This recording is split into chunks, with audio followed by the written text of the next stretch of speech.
Hey guys, this is KSP with Tape, and today we're back in the more solar systems universe where there is more than just one star. And we start off going fairly close to home, not just low Kerbal orbit, that's too easy. This is actually going to Minmus. The rocket you're looking at is a bit of a weird one. Those like little booster type things on the side, they're not actually boosters, they're just extra engines with a little more fuel, because I just needed more Delta V, and I'm experimenting with interesting rocket designs to get like a lot more payload to orbit for not a massive rocket. So yeah, this is a thing I've been working on. But yeah, this is actually an ion lander bound for Minmus.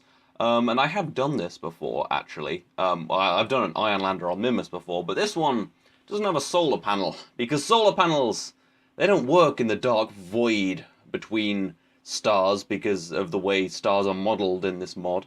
So yeah, this is powered entirely by RTGs. I did try something like this last episode, which is actually the spacecraft I'm right near now, if you can see in the map view. But this has less RTGs, this is far more refined, and it is indeed a lander. I'm hoping it can land fairly responsibly on Minmus and provide me a nice, well, just a nice method of landing on small bodies, basically, because I want to be exploring lots of planets in other solar systems. So I will need reliable ways of landing on lots of them, and I'm gonna double down on iron power. Iron power? No, ion power, really. I'm gonna really focus on interesting ways on to use ion power, but I'm also gonna obviously do nuclear fuel and well, nuclear engines and just the normal stuff like liquid fuel engines. I'm going to come up with a lot of interesting ideas just to make it feasible, because obviously I could send a big fleet um, of Kerbals out to another star, but it would, well, it would require a very large rocket if I didn't, refine my methods a bit. But anyway, we're bound for Minmus, and annoyingly, as seems to almost always be my problem, the moon is in the way, and I can't really see what's going on. So, as I have so much Delta V on this could probably be an interstellar spacecraft. I am just gonna, I'm just gonna dodge around it, maybe do a plane change. I'm gonna be less efficient for more ease because well, always a little worried while using this mod that everything's just going to crash constantly. So I try not to tempt fate by spending too long doing dumb things. And that's why I cut up footage a bit. Because when the game crashes, Bandicam just loses all the footage. Oh, and now we're in the dark side, but there is a little green light and the light of the engine to give you faith that this is still a video and not just me talking over a black screen. Yeah, it does get pretty dark out in space. That's why I'm trying to put lights on more of my spacecraft so that it's interesting and you can see things and you can do some cool things with lights. You can color them now. I never really experimented with that. It's one of those things I just never really got around to. But anyway, the burn is complete, and now it's just a matter of changing our inclination. Again, we have a lot of delta V, so it doesn't really matter where we do it. I am using a liquid fuel stage right now, of course, just for a little bit of just a little bit of extra speed, and you can see that it's, well, you can't see now because we're in the map view, but you could see that it's a pretty small stage, and we're only got a Minmus, so it's fine. But I don't think I'm ever feasibly going to do an interstellar ion burn. I might try it once just to, if I really hate myself.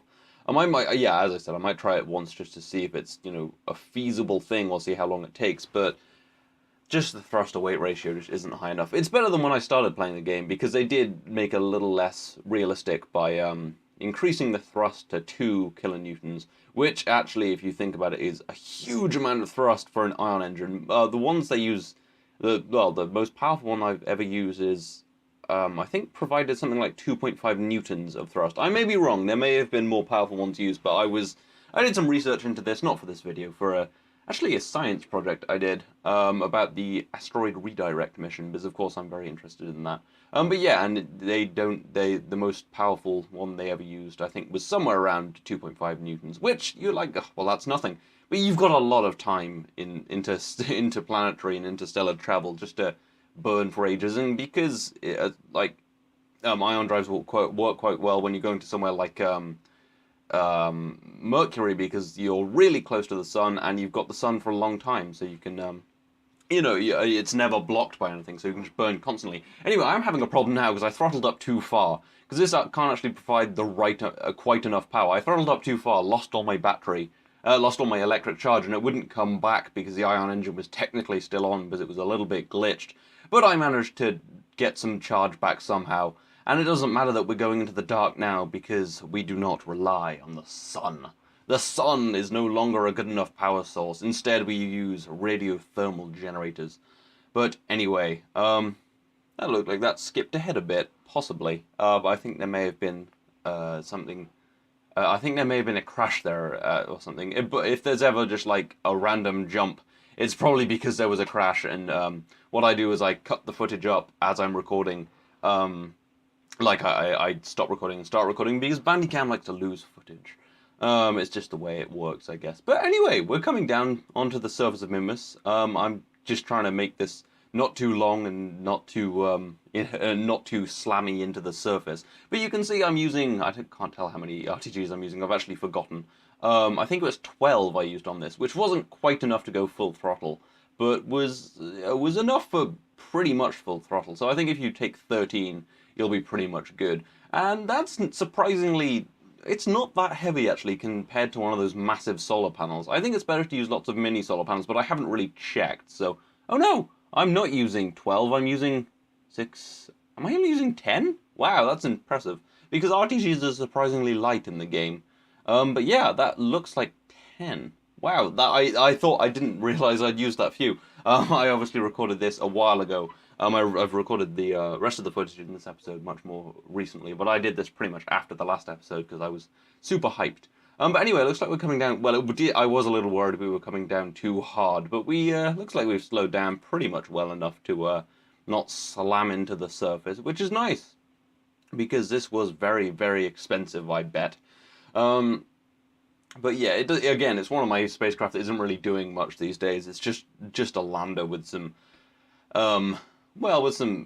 communication arrays, because I like to put them on there. It looks nice, and I'm pretty sure they're massless parts. So yeah, and I didn't include any batteries because it's just basically a power plant. So, but anyway, we touched down quite softly. Well, a little hard, but softly enough on the surface of Minmus, and that's nice. Hopefully there are bodies like Minmus around other stars. I haven't checked that much. But anyway, now we've got something bound, not for the stars, not for close to home, but the void between stars. It's fun to call it the void. But anyway, this is this is bound for just kind of interstellar space, because it's going to be a planning satellite. I'm not sure how effective it'll be, but it's just nice to occasionally have a reference. I probably won't even use it that much, but it's just nice to have a reference. You will see that this will decouple with solid rocket boosters, just because I like the way it looks. And something I didn't realize is when I was actually testing this, the rocket wouldn't use the solid rocket boosters when I decoupled, and I was like, what is going on? It actually matters in what order you put them in the staging tab. So when you've got like stage 4 being decoupled, if you put the boosters after the decoupler, they won't fire. I didn't know that, but obviously it seems fairly logical because it executes them one by one. But anyway, this odd-looking spacecraft is a couple of experiments. One is just a kind of planning satellite in general, and the other part is just a heavier payload. It weighs about 5 tons, and I want to see, well, how hard it will be to hoist it into interstellar space. It's much heavier than anything else I've sent out of our solar system so far, but I did use basically the same rocket. But anyway, I have cut ahead through that planning because it took me a little while. But anyway, I've lit up the spacecraft a little bit inside that cargo bay where all the workings are. I just filled it with stuff as I got bored. And there's some RCS in there, which is actually very useful, obviously, to have maneuvering capabilities. And there's some RTGs, some other things. I kind of screwed up the maneuver there, so I'm just going to kind of burn blind now. You're of course seeing this 8 times time accelerate because it's 2 times in the game and 4 times post-production. But yeah, we're going fairly low energy because we just want to leave the star, because we are actually going to get some of the star's velocity, which will kick us off actually pretty close to Kerbal, the other star, which I haven't visited yet, and probably won't be visiting a huge amount in this mini-series, but maybe a bit. Well, we know what we're going to do for the sequel mini-series. Maybe if there's a bit more stable enough, and keeps being updated or maintained. Although it works fine, you just have, if you're using this mod, you do have to accept that it's kind of a dick to use, and you're going to have to like keep restarting the game occasionally and stuff. But anyway, I did skip through all of that time warping because it took it took ages, because I couldn't warp at like the insane time warp because I was still in a solar system. It took a very long time, so I just cut that out because you don't want to see me warping for like 20 minutes. It was, yeah, because it's a fairly low energy trajectory, it did take a long time. Um, but anyway, I need to do a retrograde burn so that I'm more in line with our star. Kerbal, as I believe it's called by the community, or I think it's just called the sun in the game. But yeah, you can see there's a bit of a light in that lonely cargo bay.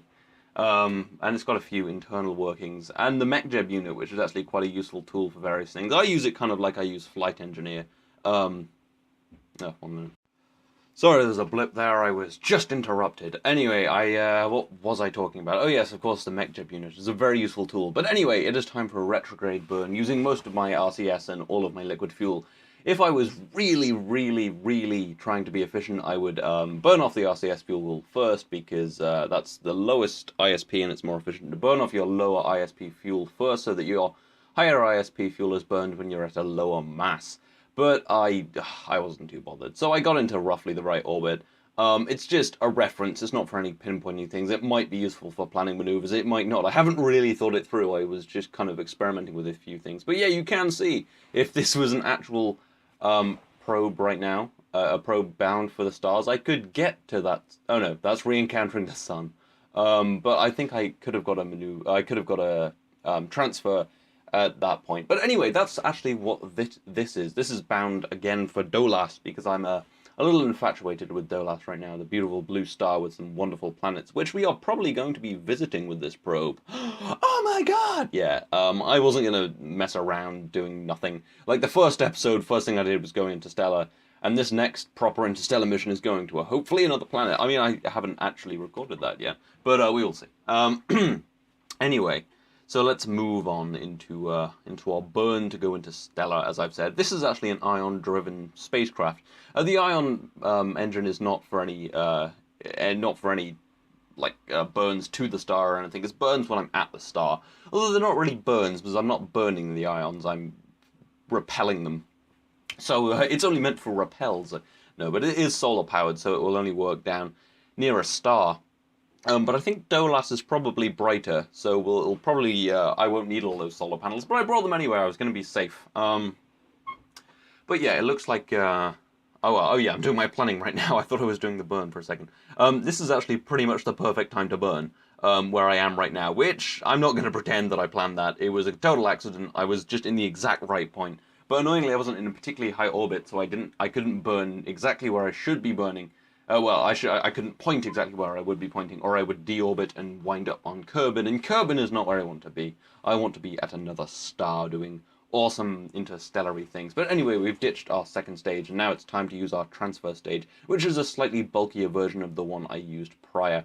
I would like to apologize. I forgot to put lights on this spacecraft, which will make some of these things a little less wonderful, but I'm in the map view, so it doesn't matter too much. But anyway, it looks like we've got a pretty good encounter. This is a very different encounter from the one I had last time. This actually required a much bigger burn. It didn't require a huge amount more delta V, because I did it all at Kerbin.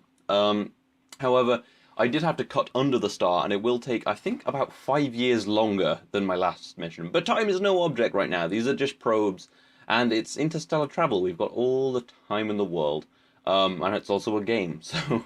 But anyway, however, this does mean we will probably be coming at the star much faster because, what the oh, I thought I'd just cut ahead. I accidentally switched to the probe that was already around the star. I was like, did I just lose all that footage? I didn't lose all that footage.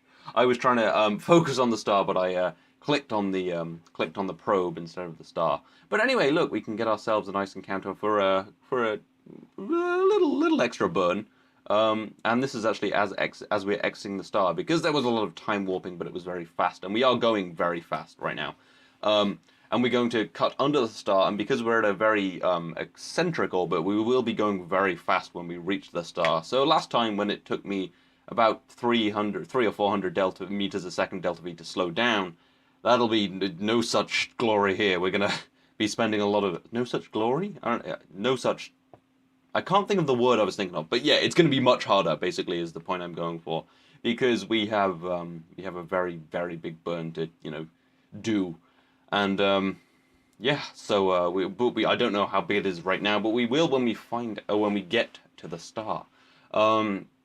But anyway, first we've got to escape from our star, which does take a long time because I can't take advantage of the beautiful 10 million times time warp you are allowed in the void between stars. Annoyingly, I keep re-encountering the star. I'm not sure if this is a glitch, which I know it was last time because of the way things are done. I think this may actually just be my path in that I re-encountered the star. And it's getting a bit glitchy because it has no idea what I'm doing because I'm technically still at the star. And then I get another encounter. I'm like, okay, that was probably a glitch. So I do my quick save thing, just to warp a little slower, so the star doesn't lag a bit, because that's what happens when they move the stars. Sometimes you accidentally encounter the star. However, this time I encountered it again. My thinking is that was probably just going to happen, so I'll just do a little plane change, which is just a small retrograde burn with a little bit of tweaking.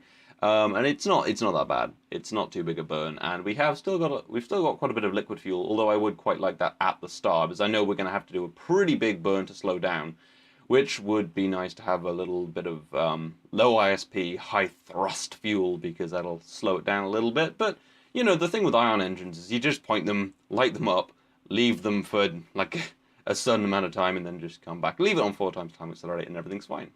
Anyway, we performed our burn. And now it's just time to drop down closer to the star. And you can see we're going way below it. And I just focused on it to bring it into the right position, because that's how you deal with that. In this mod, the stars move, not like they don't continuously move, they move bit by bit. So you sometimes have to mess around. Anyway, this is the planet I have chosen to go to. I will be going to this planet. It looks kind of Kerbin-like. I haven't actually read the description. I'm thinking this is the one that they were all like, this might have life on it. Or it might be able to support life, more importantly. However, there was also a planet that looked kind of like something that could support life, but probably wasn't because death. Because it just looked really inhabitable, but the gases and things would kill you. But anyway, we're getting ready to slow down around the star, and we will be in 1 times time accelerate for this, because it is rather majestic. But I will cut out some of the long burn, don't worry about that, because it was a long burn. It was really long. Yeah, you can see our maneuver is over 4,000 meters a second, which is about 10 times the 10 times the amount of delta V from as opposed to the last mission, which is a shame, because in the last mission we used to come to this star, we just kind of grazed its orbit, so we were going pretty much as slow as possible relative to it. However, this we were going incredibly fast relative to it, so that's not so great. But anyway, this fuel will burn out quite quickly, and then we will be on to our ion engine, which has, I think the probe itself, just with the ion engine, has about 8,600 meters a second delta V. I think it's something like that, or it's around 8,000, which is a lot. It's enough for my purposes, I think. I hope. But yeah, it'll be interesting to maybe go to another planet. I'm thinking I could get a lot more delta V out of it, just because you could just slap one more like little fuel tank of xenon gas on it, and xenon's not particularly heavy. I mean, it's not really light, but it's not that bad. So we could have a lot more delta V on these probes, or just like just multiple engines, so we get a little more thrust. I'm actually just rapidly shutting down these solar panels to see how few I need to actually power this. I do need more than 2. That's what I found out there. I was like, oh my god, I turn it back on. I don't want to run out of power. Because there are no fuel stops around here. There is no one to come and bring me more power. It would be years before we could bring more power down here. But anyway, now we've thrown out all the other solar panels, I am going to cut ahead, because this was a very, very, very, very long burn. I think it took me about 30 minutes, but I sped it up to 4 times time accelerate, so it was only 7.5 minutes, which isn't that bad when you're just watching something else. But anyway, we're bringing our Apple apps down near to the planet I'm hoping to go to. I've completely forgotten the name of the planet. I'm very sorry, but you can probably find it back in the video when I focused on it. It'll probably display the name. But we haven't named it, or maybe we haven't named it yet. Maybe it'll be named the Tape Planet. No, it has been named, of course, by its inventor, Crag. Crag's Planet Factory, I think, made all these planets. But I'm not actually entirely sure. But anyway, it looks like we're in a pretty good position to start heading to that star. But that will, of course, be in the next episode. Yes, I'm doing that. You will have to come back. This is the biggest of the cliffhangers. We will be visiting another planet, hopefully. So yeah, I hope you've enjoyed this, and I do hope you will come back to see that. This has been KSP with Tape. I will see you next time.